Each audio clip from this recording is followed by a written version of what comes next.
health. And I'm jumping back on with you today because I wanted to talk a little bit about heartburn. This is something that we've talked about in the past, and it's a topic that's often surprising for people because what we're going to talk about is what's actually behind this. And a lot of the times when people are dealing with heartburn, the solution that's given to them by Western medicine, by their doctor, or by who they go to see for help can actually be the opposite of what's needed for the body. And this is not your doctor's fault. It's not to blame Western medicine. It's just that there's not an understanding of what's really going on in the system or in the body sometimes. And this is why other problems can arise as well when you're dealing with this.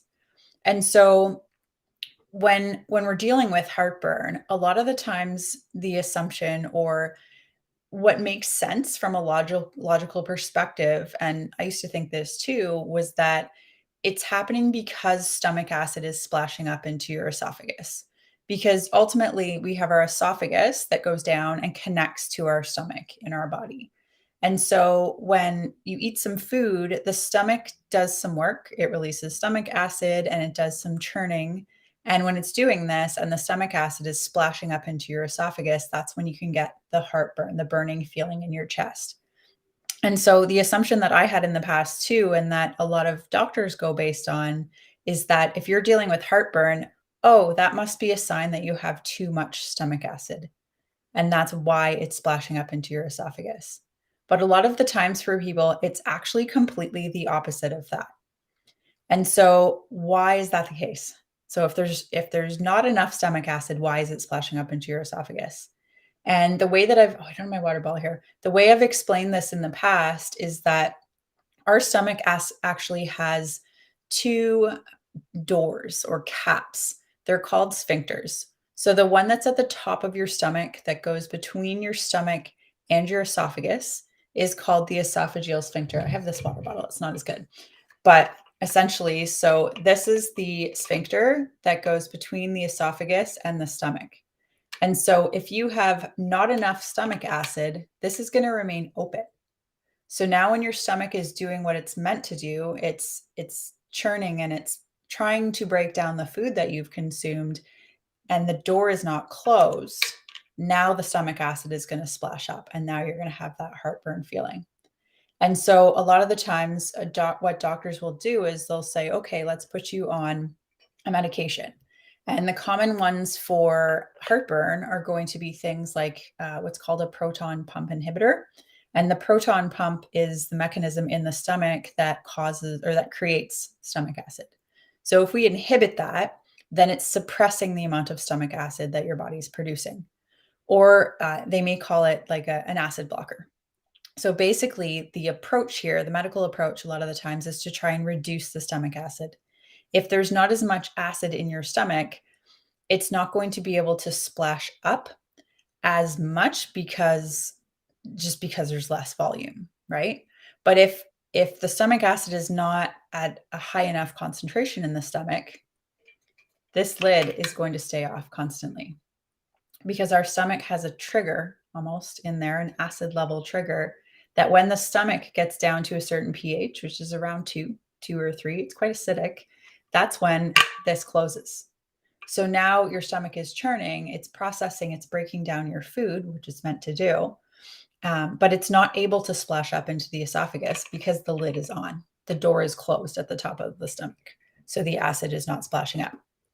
So where a lot of the times the medical approach is let's suppress the amount of stomach acid that your body is creating, many people will actually benefit more from taking stomach acid or doing things to help the body increase the amount of stomach acid that it's producing. Because this is what we need to be able to close this door on the top of the stomach. Okay, hopefully that makes sense. A lot of the times too, the things that can happen, so we're suppressing the stomach acid. This is why people will often have, along with this, they may still have the heartburn, first of all, because the cap is not going back on, even though you have less stomach acid. So it still can splash up. And a lot of the times people will still have this sensation very much so when they go to bed at night. When they try and lay flat, I'm not going to tip this because there's water in it. But if the cap is not on, my water is going to go everywhere, right? So this is the same situation in our body. And so what are the things that cause decreased stomach acid in humans or in people? And this can be things like stress. This can be things like eating lots of processed foods. This can be alcohol.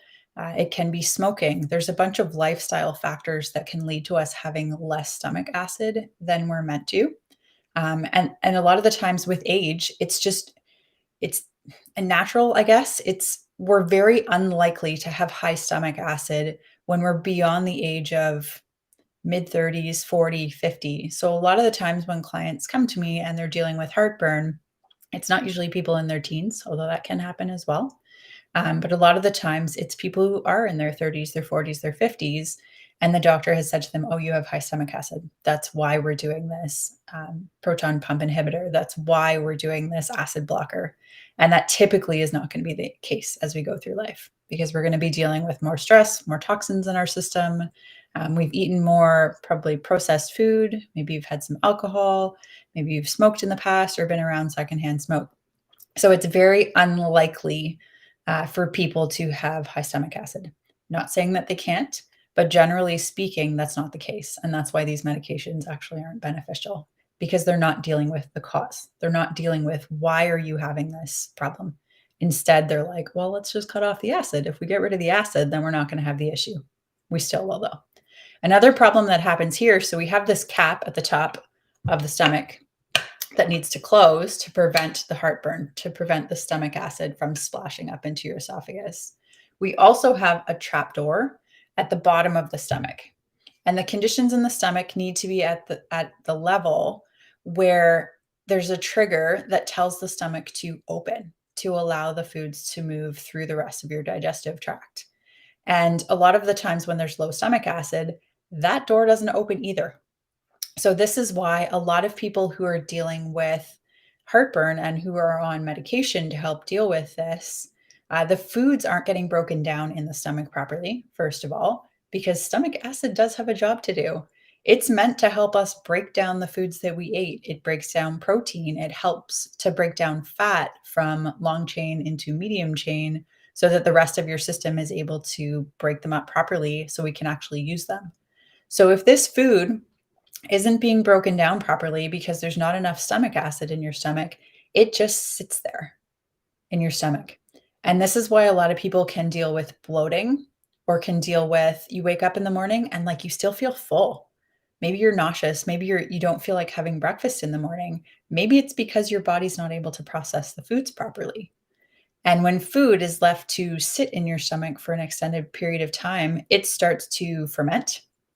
It starts to kind of break down organically, but not in the way that it's meant to, and it creates gas.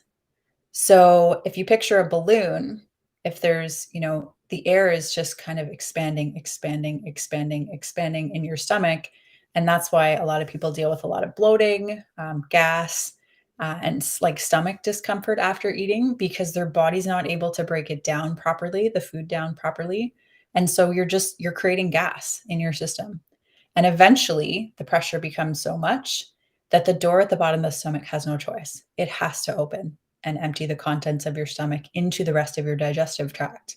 But if your foods haven't been broken down properly before this happens, especially like the long chain fats have to be broken down into medium chain, the rest of the system is not going to be able to do anything with them.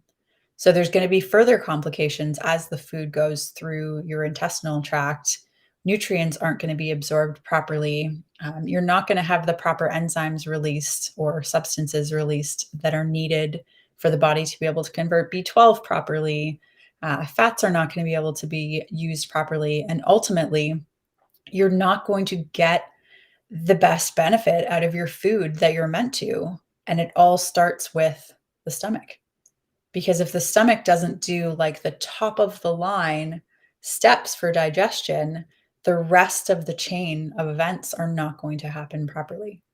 So this is, there's multiple reasons why going in and blocking the stomach's ability to produce stomach acid or making it so that it doesn't produce as much so you don't deal with the heartburn is not the answer here.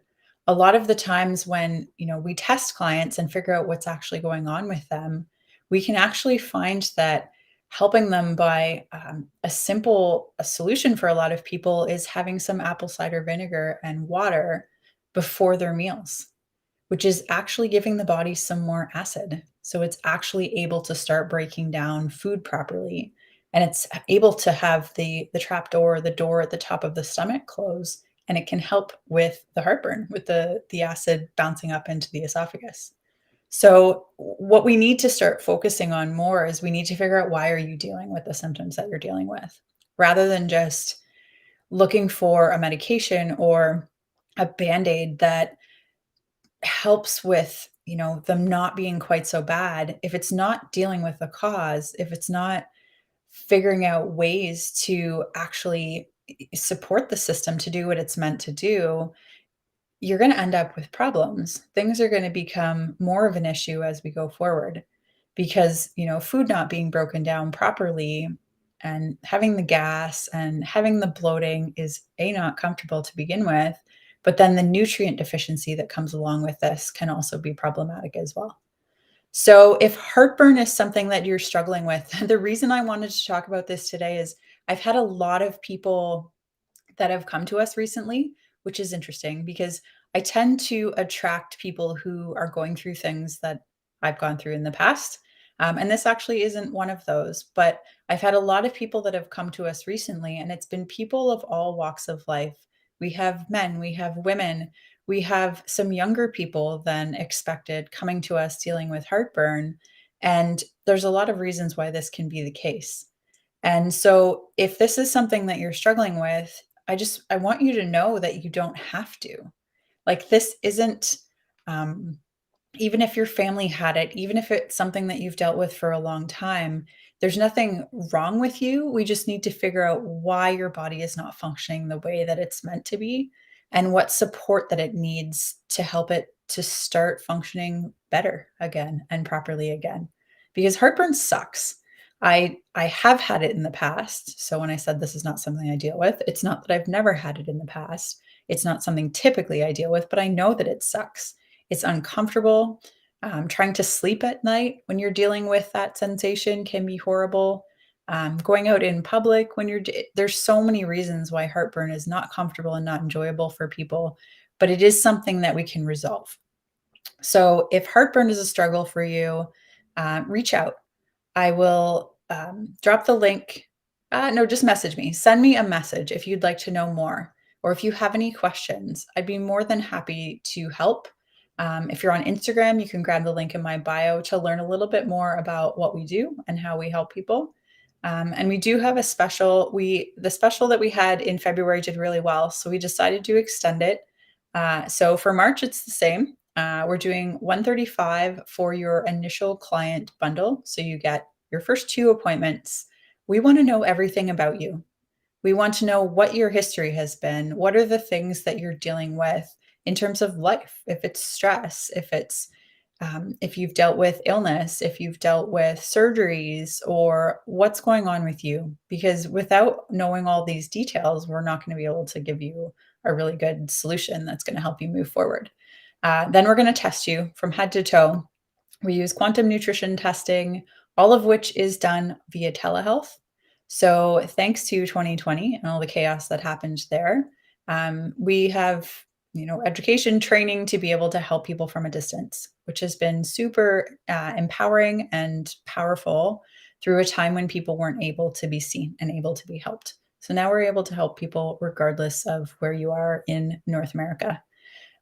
So if that's something that you're interested in, grab the link in comments if you're on Facebook or YouTube, and in my bio if you're on Instagram, and check out the new client special and see if this may be something that could be helpful for you. You don't have to deal with the symptoms that you're dealing with, even if you've had them for a long time. We just need to figure out why. Why are you dealing with these things? What's the cause? And what does your body need to get back into balance? Hopefully, you found this helpful. If you have any questions, reach out anytime or leave them in the comments below. And please, if you know anyone who's dealing with heartburn, share this with them. A lot of people don't understand this, and it can be really helpful to just have a different perspective of like, oh, okay, I don't have too much stomach acid. That's not the reason that this is a problem for me. And that also makes sense for why the acid blockers have not been beneficial. So hopefully this was helpful. Again, enjoy the rest of your